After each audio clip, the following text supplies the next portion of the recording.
All right. We'll make it work, man. Once again, man, What's always a good? pleasure to speak with you, man. Thank you for the time as Yeah. always, man. So much respect. Nah, man. Thank you, man. How you That's been? better. Actually, that's better. All We'll right. take it. Whoa. What's that? That was the computer. I'm ready for Oh, whatever. Just in case, man. I'm ready I for got you. whatever. So let's get this thing started, man. I love your new single, Nowhere. You know, that song is such a groove, Yeah. get you moving a bit, man. Talk about that song. Man, you know what? Let me tell my daughter, hey, baby, come here, mommy. Come here. Turn this light on for dad and shut this door. Yeah, turn that light on and then shut this door for me, baby. You good? All right. Homeschool. Yeah. Homeschool. But Yeah. no, so the Nowhere record, bro, I started working on this piece probably, I want to say maybe a month or so before, the whole COVID-19 scares and all that shit. Yeah. And I told myself, as I was, doing the tour and finishing up, that I wanted to start to create a new groove, man, for myself. Yeah. And I'm so used to being, the vibe, setting the tone, Yeah. and chill back. I think it was time for me and how I was just feeling at the time. I was on tour, just, the traveling part, with the team and just taking in all that energy. I just needed to put that into the music, and it was a lot of movement. Mm. And the moment we got to Chicago, I sat back and I said, all right, so this groove has to change. It has to, I want people up. I want people feeling good. I want the vibe to change. And, when I got the track from Tyler Ron, man, it was just so fire. Like, it gave me so much light, and I was just I just got immediately excited when I heard it. Yeah. And I connected with a few just dope people on writing it with me, man. Marlon 23rd, he's super talented. Of course, I sat with Jane Hancock, a few other people that we just sat in and just had a good time writing it, man. And, when it was done, I wanted to wait. I wanted to sit back and kind of do what I Yeah. usually do and take my time, and it was.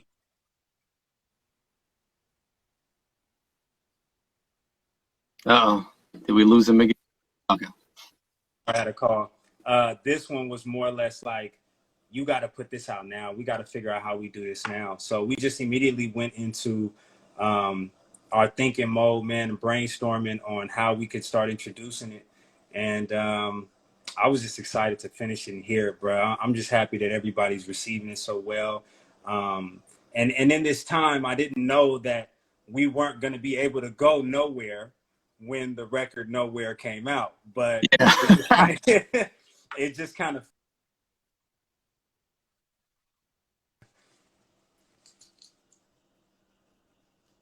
That's awesome, man. I love that. Love the song. And I also love what you're doing with the video series. I mean, the video is not one of those quarantine videos. This is like an official video. You must have got this in right before we all went on lockdown. I mean, when you say right before, man, I'm talking about like the day after quarantine was started. Yeah, nah, like seriously, we just got off tour. Well, no, we didn't get off. We just got back to Cali, and we did LA, killed LA, had a great show. Came back to the Bay. We did SAC, had a great show, and I was with my film crew. So Queso, the director, and Louis Visuals, man, we were they were on tour with me, shooting the whole thing.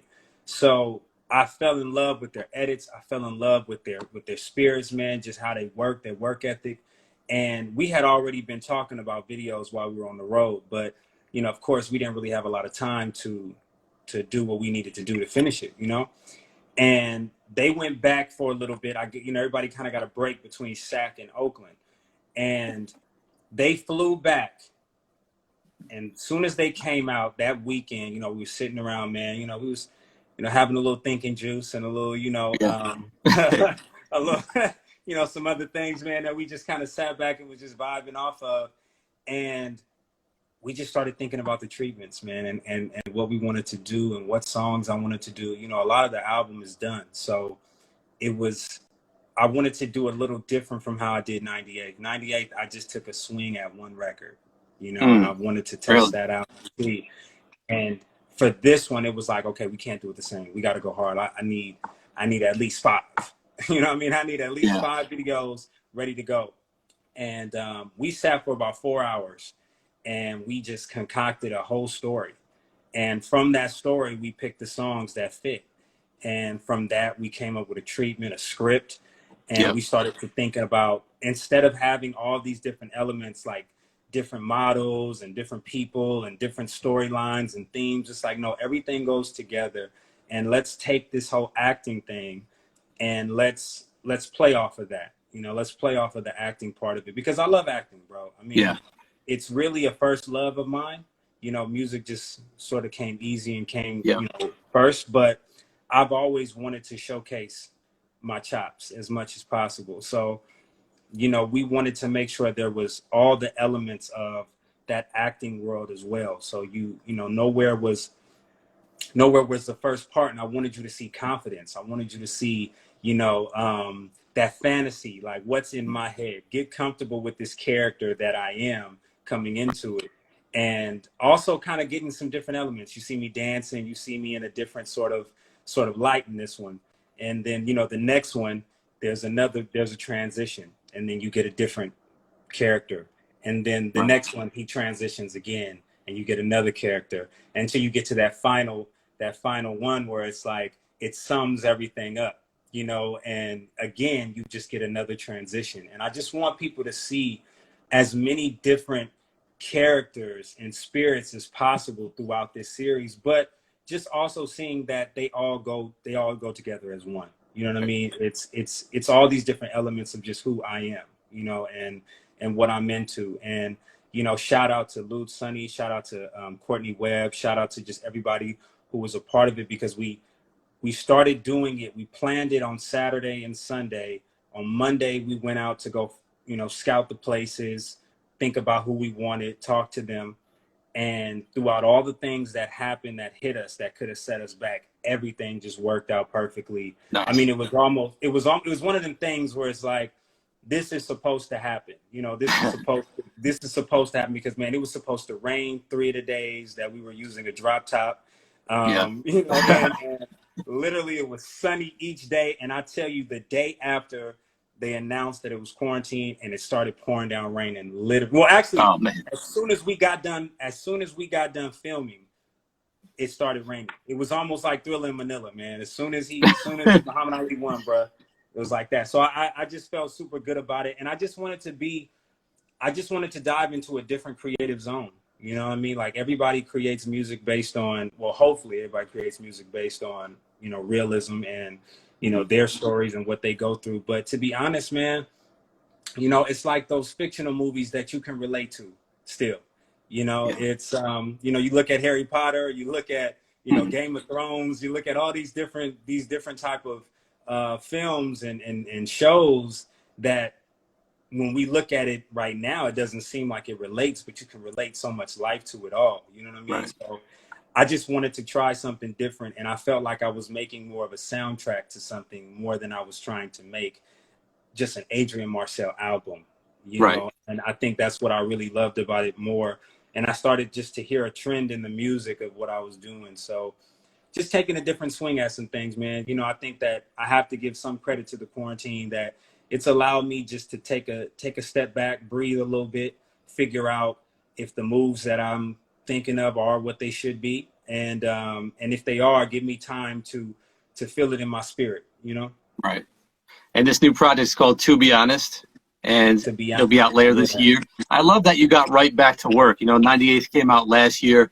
You went on tour, and now you're back at work, got another project coming out. You know, anything else you can fill us in about this project? You know, this one was fun. This one was a little different. Again, the tempo is just completely different. Yeah. You know, I'm just trying some different sonics, trying some different, again, different tempo, different BPM. You know, I've always been sort of a slow moving person. You know what I mean? Like, not lazy, but just I move in my time. I move how I move. I move to the beat of my own drum, you know? And I think that I think I've always just kind of listened to the signs of how the world works and where it's at right now, and just feeling vibrations and such, man. And something was just giving me that up, that beat up, be Yeah. moving, going. And I think more than anything, that's what people need right now. Like, everyone needs to feel like we need to stay in this positive space. This, let's stay up, let's stay motivated, let's keep moving, instead of us being stagnant and complacent, and stressed, and I Right. wanted this album to really indulge into that feeling. And to be honest, the reason why I called it that was just, man, I feel like at this point in time, we have nothing else to do but be honest with ourselves right now. Right. We don't have time to fake the funk. You're not out partying. You're not out flossing. You're not out, hopefully you're not out with a bunch of people, because if you are, Yeah. you're really living dangerous. But the chains don't matter right now. The cars don't matter right now. The private jets, none of that shit matters right now, man. Yeah. What ultimately matters is your spirit. I think now is the best time for an artist to be who they are. It's the best time for you to stand for everything that you believe in, everything that you love. I've been able to dive into things that I've wanted to for a while now, man. And I think ultimately it adds to the artistry. It adds to who we are, as humans as well. You feel me? So Right. I'm able to be a better me and just understand myself in a different degree, you know. Right. And I just, again, even with Nowhere, me dancing and I'm just Yeah. doing things that are so organic. I'm not saying, man, I need to dance. It's time for me to dance. Yeah. It's just like, that's what the music is doing to me. That's what's happening, and right now, more than ever, I believe in my artistry more than I think I ever have, man. And that's really what To Be Honest is all about. Like, I'm so tapped in with me right now. It's fucking crazy. So, Right. it's there's no fears, there's no hatred, there's no bitterness, there's no negativity at all, bro. Like, I'm loving every bit of what I'm able to transform into. Right. I love it, man. I love to hear you coming with such confidence, a new Yeah, direction. I still yeah. love your original project. I still listen to 7 days a week, week after Man, I'm next, trying to week say after next, classic. Reloaded, man. To me, Yeah, those are like some of the best I've heard, in the past decade. But yeah, if you could take a moment and reflect for me about 7 days a week, just the whole linking up with Saadiq, creating 7 days a week, it's almost like, magical that you were able to do that. And with a legend, yeah. get him to buy in. Well, again, man, I think just the signs of the world, the waves of the world, how things work, bro. Sometimes we try to force so much. We try to we put too much pressure on ourselves. And when I was working on 7 days a week with the squad, man, there was no pressure other than get out of the basement. Yeah. You know what I mean? Like, that was the only pressure. Like, let's get the fuck out this basement. You know, and in doing so, man, all you can do is just completely focus on the music. All you can do is completely focus on, the sound and what you want out of it. Completely sculpting something in silence. And I think that was the difference. Like, there was no one waiting. There was no one watching. Yeah. Now you have opinions. Now Yeah. you have the fans that are like, I want more. I want this. I want that. You know Right. what I mean? You'll never be able to match that type of project because of the timing that it was. You know what I mean? Right. Even when we first met Saadiq, it was just an organic situation. Like, nothing was planned, nothing was mapped out. There was no plan. There was no Mhm. blueprint that we could really follow that I think could have got us the response that we got. I Right. think that had to happen organically. And, being from East Oakland, or Oakland period, the Bay period, we were able to take that. I don't even want to say old school. I feel disrespectful when I say old school about Ray. You know what I'm saying? Like, but we're just able to take that, that legend.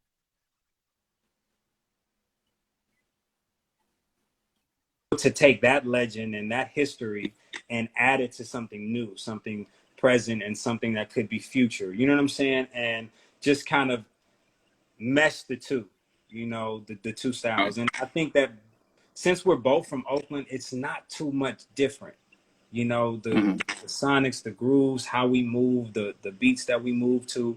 I mean, a lot of us, there's so much talent even now that's coming out the Bay and Oakland that is, it's all the same thing, man. It's just we have this natural connection, even though we may not use it all the time. You know, I think that was more of the biggest part for the Raphael Saadiq and my connection, was that we were able to connect organically and really work. Right. I think that's the Bay has an issue with being able to put ego down, put pride down, put the levels of clout and whatnot down, and just get to work and just do some dope shit. Like LA is able to do it, and I love that. I love that everybody you see in LA, all the artists you see, even though I'm sure there's, you know, issues and whatever not to, but I just see it more. You know, I see it so much more than there is here, and you know, I think that was the biggest part of it for me, that meant the most to me, that I was able to connect with history from where I'm from, rather than have to do it on my own in the beginning. You know what I'm saying? I think that mattered more than even the music itself. Right. That's dope, man. Yeah. And I got one more question for you. You know, we're almost out of time, but I got to ask, you know, I followed your career very closely over these years, and man, sometimes I can't help but think if you had come out in an earlier generation, you would have been one of the biggest stars in R&B, one of the biggest things. I mean, do you agree with that? Yeah, I say it all the time. If I would have been me and Jane talk about this a lot. And we always say, if we would have came out in the 90s, it'd have been a fucking rap. Yeah, exactly. It'd have been a rap, man. You know what I'm saying? But I don't want people to take it as, you know, that's us dwelling on the could haves, should have, would haves. Like, understand, I love where my career is at. You know what I mean? Like, I respect it all, because it's not my plan. It's not for me to control. I'm not in control of it. You know, there's a higher power. You know, I don't know what everyone else believes in. I believe in God, man, and I believe that everything that happens for a reason. You know, who knows what that would have meant for me, though? You know, who knows what relationships I wouldn't have made? Who knows? Shit, of course, my kids wouldn't be here. You know, who knows if they are the next light of the future? You know, I don't know what my son or my daughters are going to do for the world. You know, hopefully something amazing, hopefully something even bigger than what I could have dreamed of doing. And maybe I'm just the seed for that. Who knows? You know, but I know that I love music. I know that I'm good as shit at it. You know, I know that for as long as it's about the music, and as long as I just love the music and not so much just myself, I think that everything works out how it's supposed to, man. It's a marathon. Nipsey, you know, rest in peace. I mean, I think that was the greatest thing he could have gave to the world, was that message that this is a marathon. You know, and so many of us, just like right now in this quarantine, so many people are stressed out. So many people are going through it. So many people are so worried. But faith is not about when it's all good. It's all about when it's all bad. It's all about, do you still believe? Are you still willing, you know, during these times? And that's how I look at it. Like, even when it's all bad, what are you taking from it to make it, to change the circumstance? You know what I'm saying? So I'm having a great time with the process. I love it. You know what I mean? So even though I could have been huge as hell from the 90s, but we're going to make it happen. It's going to be huge as hell in the 2020s. Yeah. I love that outlook, man. I love it. Yeah, man. So, we're just about out of time, man. I want to thank you once again for taking some time out to interview with us, man. We always got our support. Thank you, man. I appreciate you guys have always supported, bro. You guys have always shown nothing but love, man. So, you know, of course, I'm just happy that we able to connect still, man. And more to come, bro. More to come, for real. Absolutely. Yeah. We'll talk again soon. Looking forward to this new project, man. All right, y'all. Make sure, if y'all haven't already, go to YouTube now. Check out the Nowhere official music video, episode 1. It's out. Be on the lookout for part 2. Stream Nowhere. Stream the hell out that thing. You know what I'm saying? Yes, sir. All right, man. Y'all. Peace.